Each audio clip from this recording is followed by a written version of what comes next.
अस्सलाम वालेकुम व्यूअर्स, बिस्मिल्लाहिर्रहमानिर्रहीम। Welcome to my channel learn English with Nazish. I am tutor Nazish Ali. कैसे हैं आप सब?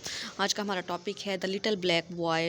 ये पोइम है विलियम ब्लेक की। इसका ताल्लुक सॉन्ग्स ऑफ इनोसेंस से है। आज के इस लेक्चर में हम इसकी टेक्स्ट भी करेंगे, इसकी समरी भी करेंगे और इसकी क्रिटिकल एप्रिसिएशन को भी करेंगे। तो स्टार्ट करते हैं अपना लेक्चर। अगर अभी तक आपने चैनल को सब्सक्राइब नहीं किया, please subscribe my channel and video अच्छी लगे तो लाइक कमेंट एंड शेयर ज़रूर करें। ओके, स्टार्ट करते हैं। सबसे पहले देखते हैं इसका background and information. The little black boy is one of the famous poems written by a British poet. कि लिटिल ब्लैक बॉय जो एक पोइम है वो एक फेमस पोइट है ब्रिटिश जिनका नाम विलियम ब्लेक है, उन्होंने लिखी है। The poem was published in the collection songs of innocence in 1789। 1789 में इसको सॉन्ग्स ऑफ इनोसेंस वाली कलेक्शन जो है विलियम ब्लेक की, उसमें शामिल किया गया था। Evident from the title the poem raised the issue of slavery and racism against the black people at that time when the slavery was legal and blacks were deprived of their basic human rights। ये इसके title से ही हमें पता चलता है कि ये poem जो है ना, जो वो लोग जो वाइट पीपल थे, जो ब्लैक लोगों को, ब्लैक पीपल्स को, अफ्रीकन को अपना ग़ुलाम बना लेते थे, उनको जो था वो लो पीपल कंसिडर किया जाता था और उनको बुनियादी जो वो इंसानी हकूक़ होते हैं उनसे जो है महरूम रखा जाता था और उनको वहाँ पे नस्ल परस्ती बहुत ज़्यादा थी। उन इश्यूज़ के बारे में है। They were leading a miserable life. वो एक काबिल तर्ज ज़िंदगी बसर कर रहे थे। They were treated far below animals. उनसे जानवरों से भी बदतर सलूक किया जाता था। The poem feature well a little black boy who show his desire to be treated as equal as his white friend. अब इस पोइम में एक जो बच्चा है जो काला है जिसका रंग, और वो जो है ना उसकी अपनी ख्वाहिश बताता है कि वो चाहता है कि उसके साथ भी ऐसा सलूक किया जाए जैसा कि उसका एक वाइट फ्रेंड है जो कि कलर में वाइट है। तो वो चाहता है कि वो उसके जैसा बन जाए और उसके साथ हर कोई उसी तरह ट्रीट करे जैसे वाइट पीपल के साथ करते हैं।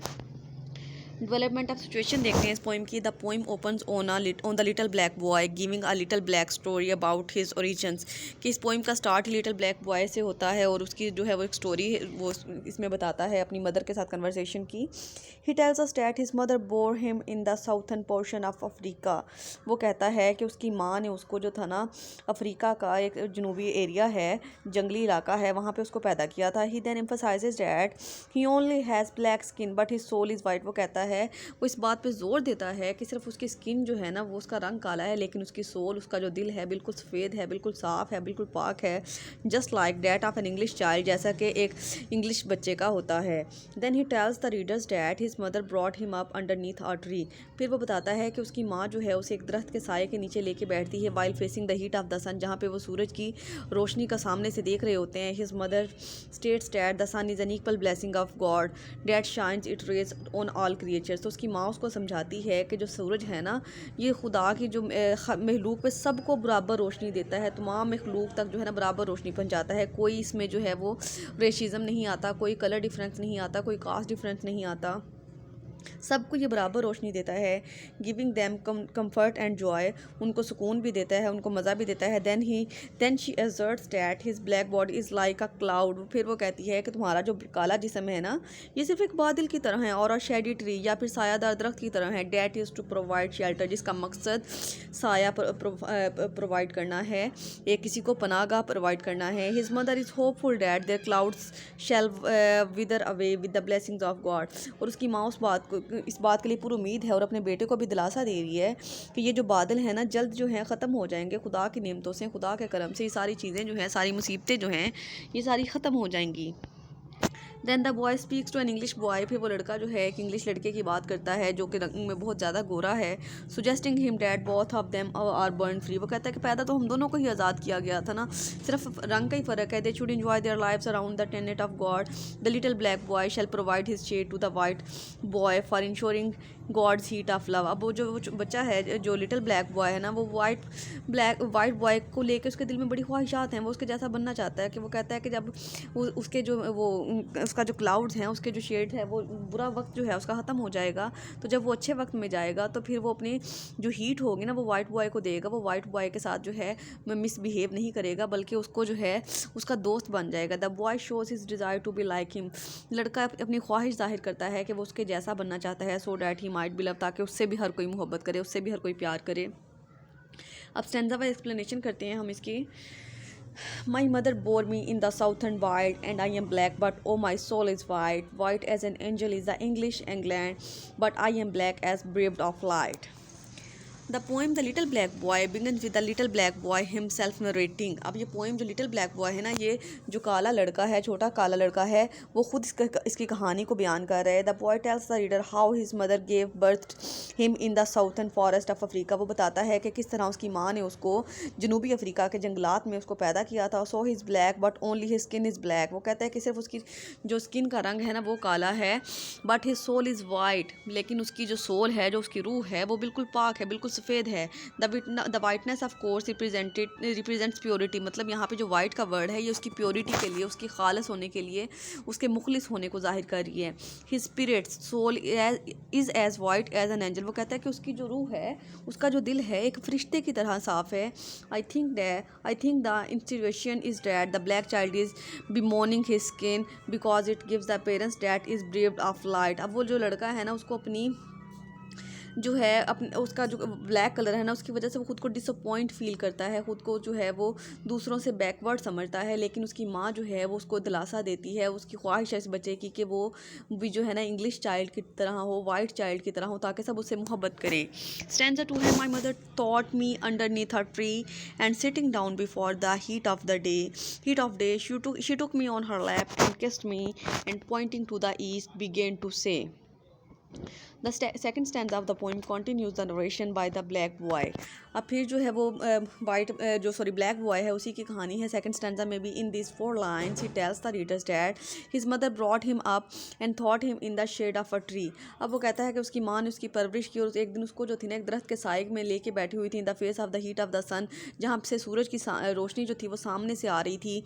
Seating herself down facing the heat of the day the mother made her son sit on her lap and kissed him lovingly. अब उसकी माँ जो थी वहाँ पे सायदार दरख्त के नीचे दोनों बैठे हुए हैं, सूरज की जो धूप है उससे जो है हीट हासिल कर रहे हैं। तो माँ जो है ना अपने बेटे को गोद में लेती है और उसका माथा चूमती है, उसे बोसा देती है और प्यार से उसको समझाती है। Then pointing with her finger to the direction to the east. फिर वो मशरिक की तरफ अपनी उंगली उठा के मशरिक की तरफ इशारा करते हुए कहती है, वेयर द सन राइजेज, जहाँ से सूरज निकलता है। The mother started speaking to her child in the following manner. अब अपनी उसकी जो माँ है ना उसको कुछ बातें समझाना शुरू करती है सूरज के बारे में। स्टैंजा 3 है, look on the rising sun there God does live and gives his light and gives his heat away and flowers and trees and beast and man receive comfort in morning joy in the noon day. अब इस stanza में उसकी माँ जो है उसको समझा रही है, कुछ बता रही है, उसको दिलासा दे रही है। The third stanza of 4 lines contain the statement of mother to her son. अब इस स्टैंजा में उसकी जो माँ है अपने बेटे को समझाती है कि the mother directs the attention of her black boy to look at the rising sun. अब वो उसको अपने बेटे को उंगली का इशारा करके कहती है कि वो सूरज की तरफ देखो। And he tells him that God does live there. वो कहती है कि वहाँ पे जो है ना जहाँ से सूरज निकलता है ना वहाँ पे खुदा रहता है आसमानों पे। From there the sun provides light, जहाँ से सूरज रोशनी मुहैया करता है, एंड हीट और हरारत to the creatures of the world, दुनिया की हर मखलूक को जहाँ से सूरज रोशनी और हरारत मुहैया करता है। All flowers trees beast and human beings receive from the sun comfort in the morning and happiness at noon. अब जो तमाम फूल हैं, दरख्त हैं, जानवर हैं, बीस्ट हैं, वो सब सूरज से जो है वो सुबह से लेके दोपहर तक, जब तक सूरज रहता है, रोशनी भी हासिल करते हैं, हीट भी हासिल करते हैं, सुकून भी हासिल करते हैं। You can see here in the Christian undertones many people would have considered black to be savages in the idea of them being Christian and worthy of God's light would have been aligned to them। अब कहते हैं कि Christianity, ये lines आप skip कर दें, इसको रहने दें, ये आपने नहीं करनी। इसके बाद नेक्स्ट स्टैंजा पे आ जाएं। स्टैंजा 4 है, and we are put on earth a little space that we may learn to bear the beams of love, and these black bodies and this burnt face is but a cloud and like a shady grove। The mother continue speaking to her little boy in the 4th stanza. अब चौथे stanza में भी जो है ना उसकी माँ ही उसे अपने बेटे से बात कर रही है। Within the she tells her son that human beings are provided a little space in order to learn the bear the big rays of love. अब वो कहती है कि वो अपने बेटे को जो है ना समझा रही है कि तमाम जो इंसान है ना वो इस दुनिया में एक दूसरे से मुहब्बत करने के लिए आए हैं, और इस बात की जो इलामत है कि सूरज जो है हर एक को बराबर रोशनी मुहैया करता है। खुदा की जो महलूक है हर एक को बराबर रोशनी देता है, चाहे वो काला है, चाहे गोरा है, चाहे अमीर है, करीब है। They become worthy of God's love and illumination, लेकिन जो लोग दूसरों से मोहब्बत करते हैं खुदा उनसे मोहब्बत करता है। She says that the black bodies and the sun tanned face like clouds and like shady groves for them. वो कहता है कि ये तो तुम्हारा जिस्म का काला रंग है, ये तो सिर्फ एक बादल की तरह है, और जो बादल हैं वो एक ना एक दिन ज़रूर छट जाएंगे, और तुम्हारा जो बुरा वक्त है एक दिन ज़रूर ख़त्म हो जाएगा, सब तुमसे ज़रूर मोहब्बत करेंगे। What this means is that although one might associate a black body with negativity. तो इसका क्या मतलब है कि अगर एक इंसान का जिस्म है तो वो खुद को एक बैकवर्ड महसूस करने लग जाए, वो नेगेटिविटी में चला जाए। It can be linked to a shadow and that a shadow is a relief on a sunny day. वो कहती है कि तुम्हारा जो काला जिस्म है वो एक साया की तरह है, और साया जो है हमेशा फ़ायदा देता है और हमेशा लोगों को सुकून देता है। जब लोगों से सूरज की तपश बर्दाश्त नहीं हो रही होती तो ये साया जो है लोगों के लिए फ़ायदा मंद होता है। She is effectively showing her son that despite the colour of his skin she belongs. अब उसकी माँ जो है ना उसको अपने बेटे को जो है कंसोल कर रही है, उसको तसल्लियाँ दे रही है कि तुम्हारा जो काला रंग है वो बेकार नहीं है, बल्कि ये भी बेनिफिशियल है, ये भी जो लोगों को फ़ायदा दे सकता है, लोग तुमसे मोहब्बत कर सकते हैं। Stanza 5 है for when our souls have learned the heat to bear, the cloud will vanish. We shall hear his voice saying, "Come out of the grove, my love and care, and round my golden tent like lamps rejoice." अब stanza 5 में क्या बात हो रही है? In the 5th stanza of little black boy the mother tells the boy that when the bodies of the blacks like the mothers and the son becomes accustomed to the tolerating the heat of the sun. अब जब वो कहती है कि ये जो काले जिस्म है ना वो चाहे माँ का है चाहे बेटे का है, जब वो सूरज की रोशनी को बर्दाश्त करने लग जाएंगे, their souls will be free of the cloud, उनकी जो रूहें हैं वो जो हैं उनके वो क्लाउड जो है ना वो ख़त्म हो जाएंगे, उनका जो बुरा टाइम है वो ख़त्म हो जाएगा। And they will able to hear a divine voice, फिर उनको खुदा की तरफ से एक पुकार आएगी, एक आवाज़ आएगी, asking them to come out of the grove to the divine care and love. और फिर खुदा उनको बुलाएगा कि तुम लोग इधर जन्नत में आ जाओ, अब जहाँ पे तुम्हें मोहब्बत मिलेगी, कि केयर मिलेगी, प्यार मिलेगा, एंजॉयमेंट मिलेगी। To move about happily around the golden tent like a happy lambs, और तुम वहाँ पे जाके जो है ना बहुत खुशी खुशी रहोगे, जैसा कि जो लैम्प्स होते हैं ना खुशी खुशी इंजॉय कर रहे होते हैं। Lamps being religious associated with the divine, यानी यहाँ पे लैम्प्स का जो है ना सिम्बॉलिकली यूज़ किया गया है, जो कि खुदा की नेमतों को सिम्बोलाइज कर रही हैं। Here in this stanza the body is seen as a garment of the soul to be worn on earth. इसमें जो है ना इस बच्चे की जो here in the stanza the body is seen as garment, इसका जो जिस्म है उसको एक लिबास से जो है वो सिम्बोलाइज किया गया है। On child is spiritually prepare to face the brilliance of heaven. अब एक बच्चे को जो है ना उसकी माँ ने रूहानी तौर पे ज़हनी तौर पे तैयार कर दिया है कि एक दिन जो है जन्नत में उसकी सारी परेशानियाँ दूर हो जाएंगी, उसको बड़ा रिवॉर्ड मिलेगा अपने सब्र का। This material protection is no longer necessary. इसके बाद 6th स्टैंजा देखिए, thus did my mother say and kissed me and thus I say to little English boy when I from black and he from white cloud tree and round the tent of God like lambs with joy. 6th stanza में वो कहते हैं, in the 6th stanza the boy resume speaking and tells the reader that his mother kissed him. अब 6th stanza में जो है अब लड़का दोबारा बोलना शुरू हो गया। पहले 3 स्टैंजा में उसकी माँ बात कर रही थी, अब फिर जो लड़का दोबारा बात कर रहा है कि उसकी माँ ने फिर उसको किस की है। He then addresses a young white boy, फिर वो एक जो है ना एक वाइट बॉय की बात करते हैं, गोरे लड़के की बात करते हैं। Then he says that when the black boy and the white boy become free from black skin and white skin, जब वो कहता है कि जब काला लड़का और गोरा लड़का जो है इनके दरमियान रंगों का जो तजाद है वो ख़त्म हो जाएगा। They like lamps will play around the tenet of God merrily, फिर वो कहता है कि ये खुदा के यानी जन्नत में जाके ना इकट्ठे खेल रहे होंगे, इनके दरमियान में कोई फ़र्क नहीं होगा, कोई ऊंच नीच नहीं होगी। The black boy render selfless services to the white child for he has grown through suffering. ये लाइन स्किप कर दें, ये नहीं करनी आपने। इसके बाद आप देखिए स्टैंजा 7 पे आ जाएं। I will shade him from the heat till he can bear, to lean in joy upon our father's knee, and then I will stand and stroke his silver hair and be like him, and he will then love me. अब last 4 lines हैं poem की, आखिरी stanza है। The narrator is little boy himself. अब यहाँ पे भी छोटा जो काला लड़का है वो बात कर रहा है। He feels that although his body is black, वो कहता है कि बेशक मेरा जिस्म काला है, and considered by many to be inferior, लोग मुझे जो है बहुत कमतर समझते हैं। His soul and his spiritual self is fine as white child, लेकिन वो कहता है लेकिन मेरी जो रूह है, मेरा जो दिल है वो बिल्कुल एक वाइट चाइल्ड की तरह, एक गोरे बच्चे की तरह साफ़ है, पाक है। So it would appear he has taken his mother's teaching to heart. तो अब ये पता चलता है कि उसकी माँ ने उसको जो बातें भी समझाई हैं वो उसके दिल में घर कर गई हैं, उसने उनको अच्छी तरह से समझ लिया है। The poet says that the black boy will shade to the white boy from the beams of God's love. अब जो जो पॉइंट कहता है कि जो काला लड़का है ना, ये अब इसने अपने दिल में ये बात बैठा ली है कि खुदा की जो मोहब्बत है ना वो सब के लिए बराबर होती है, वो चाहे काला है चाहे कोई गोरा है, and that acts as a body of a government. ये लाइन आपने नहीं करनी, यहाँ से स्किप कर दें। इसके बाद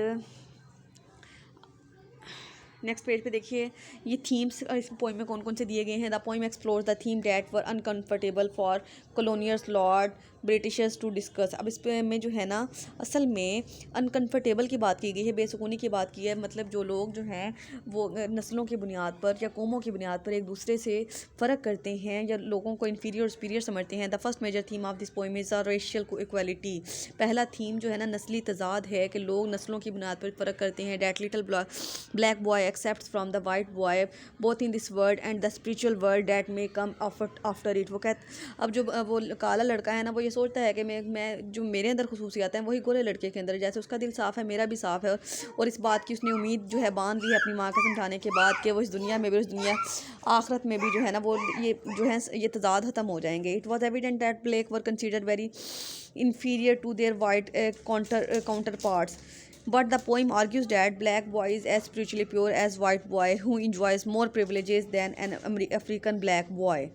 अब वो जो है ना उसमें पूरी पोएम में हमें यही बताया गया है कि जो वाइट बॉय है ना उसको हर कोई जो है वो ज़्यादा अच्छा समझता है, उसको उसके जो है ना उसको सब प्यार करते हैं, उसे सब पसंद करते हैं सिर्फ उसकी वाइटनेस की वजह से। लेकिन जो है असल में देखा जाए तो ब्लैक बॉय जो है ना वो भी उतना ही पाक है, उतना ही दिल का साफ़ है, उसे भी उसी खुदा ने बनाया है, तो उसको भी बराबर राइट्स मिलने चाहिए।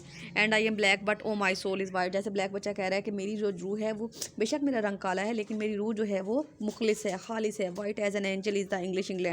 जैसा कि इंग्लिश किसी इंग्लिश चाइल्ड की होती है जो कि बिल्कुल फरिश्ते की तरह दिख रहा होता है अपने रंग की वजह से।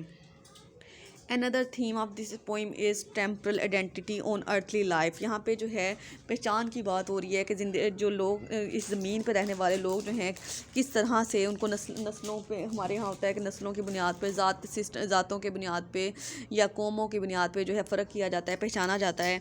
The poem implicitly suggest that the racial identities of life on this earth are temporary. कि हमारी जो पहचान है लोग इस दुनिया में रहते हुए, इस ज़मीन पर रहते हुए, वो आर्जी है and they bear no significance in the after life. इसका आखिरत में इस पहचान की कोई अहमियत नहीं होगी। हम जो है आखिरत में अपने अमाल की वजह से पहचाने जाएंगे। इट इज़ और कंडक्ट दैट डिटरमाइंस और place in the after life. इसके ज़रिए हमें पता चलता है कि हम जो कुछ भी करते हैं असल जो ज़िंदगी है हमारी आखिरत की ज़िंदगी होगी। The blacks of that time lead miserable life. More misery on earth means a more elevated place in the after life. अगर हम इस दुनिया में जो है एक मिजरेबल लाइफ गुजार रहे हैं, एक जो है बदहाल ज़िंदगी गुजार रहे हैं, तो आखिरत में हमें इसका इनाम ज़रूर मिलेगा और बाद में एक अच्छी ज़िंदगी ज़रूर मिलेगी जो कि एवर लास्टिंग होगी, कभी ना ख़त्म होने वाली होगी। According to this belief, black people shall enjoy a more prosperous life in the afterlife as compared to the whites। तो अगर इस अकीदे को जो है वो अपने दिल में बिठा लें, जो ब्लैक पीपल हैं या फिर लो क्लास पीपल हैं, तो वो एक खुशहाल ज़िंदगी गुजार सकते हैं कि और इनको आखिरत में जो है वाइट पीपल की निस्बत जो है ज़्यादा इनाम मिलेगा, ज़्यादा अच्छा रिवॉर्ड मिलेगा। But the black person in this poem shows his full support for the white person. लेकिन ब्लैक लोग इसमें जो है इस पोइम में ये दिखाया गया है कि जो ब्लैक लोग हैं, जो ब्लैक पीपल हैं, वो वाइट पर्सन को फुली सपोर्ट करते हैं, वो उनसे जो है उनके जैसा बनना चाहते हैं, लेकिन वो ये उनको मोहब्बत भी करते हैं। लेकिन जो वाइट पीपल होते हैं जिनके पास जो ख़ुद को जो है सुपीरियर समझ रहे होते हैं, वो ब्लैक पीपल को लो क्लास कंसिडर करते हैं। So that he may be loved not because of his colour but because of his good deeds.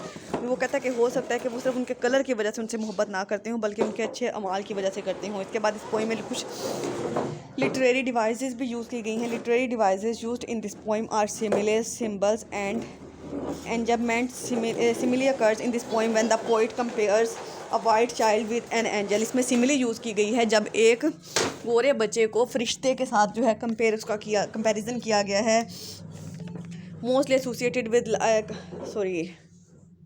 when the poet compares the white child with an angel mostly associated with light and when children are compared with lamps। और बच्चों को जो है lamps के साथ compare किया गया है क्योंकि लैम्प्स जो है वो इनोसेंस होती हैं, मासूम होती हैं, to showcase their innocence, ताकि उनकी मासूमियत को जाहिर किया जा सके। As for the symbolism the poem uses symbol of the colour of the elevation as well as deprivation of social status. इसके अलावा सिम्बोलिज्म इसमें जो है कलर का यूज़ किया गया है कि कलर की बुनियाद पे जो है सोशल स्टेटस में, मुकाम में, इन्फीरिटी सुपीरिटी में कितना फ़र्क आता है। The enjambment in this poem continues and connects two lines of the poem as thus कि एंजबमेंट जो है ना वो दो लाइन्स के दरमियान जो है उसको कंटिन्यूटी को कायम रखता है, कनेक्शन को कायम रखता है। जैसा कि देखें, when I from black and he from white, cloud free and round the tent of God like lamps with joy। इसके बाद सेटिंग एंड इमेजरी देखिए इस पोइम की। The main setting of this poem is an African tree के। इस poem में जो है ना एक जगह जहाँ की बात हो रही है कि यानी वो बच्चा जो है ना अपनी माँ की गोद में एक अफ्रीकन ट्री के नीचे, एक सायादार दरख्त के नीचे बैठा हुआ है, जहाँ पे सारी स्टोरीज जो है वाक़या होती है। The imagery used in this poem help a reader grasp the idea of black boys' desire of racial equality। कि इसमें जो है इमेजेस ये यूज़ की गई हैं कि एक जो काला बच्चा है ना उसकी ख्वाहिश है कि इस दुनिया में से जो नस्ली तजाद है वो और रंगों की बुनियाद पे जो फ़र्क है वो ख़त्म हो जाए और सब लोग बराबर ट्रीट किए जाएँ, बराबर उनके साथ जो है सलूक किया जाए। दिस इमेजेस में include like underneath a tree, mother kissing her child, I from black and from white, cloud free and bereaved of life. इस तरह की इमेजरीज इस पोइम में यूज़ की गई हैं। इसके बाद अगर स्ट्रक्चर देखा जाए, इस पोइम का स्ट्रक्चरल एनालिसिस देखते हैं। The poem is made of 28 lines. 28 lines हैं, 7 जिसके स्टैंजास हैं। हर लाइन की जो हैं, हर स्टैंजा के 4 लाइन्स हैं। और इन 7 stanzas each stanza contain 4 versus दस फॉर्मिंग ऑफ क्वेरिटन। मतलब यानी जो स्टैंजा 4 लाइन्स की फॉर्म में होता है ना उसे क्वेरिटन कहते हैं। The rhyme scheme of this poem is A B. First stanza की जो वो है ना राइमिंग वो ए बी है, मतलब फर्स्ट और थर्ड लाइन सेम है और इसकी जो सेकंड और फोर्थ लाइन है उनकी लास्ट वाले वर्ड जो हैं वो सेम साउंड देते हैं। सेकंड स्टैंजा में सी डी है, उसके बाद ई डी है, एफ जी है, एच आई है, जे के है, एल एम है। इसके बाद कंक्लूजन देखते हैं। A little black boy is Blake's bold move in highlighting the social prejudice against black people that was observed by the white people of 18th century. कि इस पोइम में जो है विलियम ब्लेक ने एक छोटे बच्चे के ज़रिए सोशल प्रेजुडिस को, जो कि तासुबात होते हैं, जो कि नस्ली तजाद होते हैं रंगों में, कौमों में, मज़हबों में, उन सब को हाईलाइट किया है, जो कि 18वीं सदी में बहुत ज़्यादा देखे जाते हैं। The poem artfully highlights the desire of the blacks to be loved and treated humanity. और इसमें जो है इस पोइम में एक और चीज़ हाईलाइट की गई है कि उसमें काले लोगों की, ब्लैक पीपल की ख्वाहिश को जो है ज़ाहिर किया गया है कि वो भी ये चाहते हैं कि हर कोई उनसे मोहब्बत करे, उनसे जो है अच्छी तरह से पेश आए, उनके साथ अच्छा बिहेवियर रखे। आई होप सो कि आपको इस लेक्चर की बहुत अच्छे से समझ आ गया। कोई भी एम्बिग्यूटी, कोई भी कन्फ्यूजन है तो आप मुझसे पूछ सकते हैं। अगर वीडियो अच्छी लगे तो लाइक, कमेंट एंड शेयर ज़रूर करें। अल्लाह हाफिज़।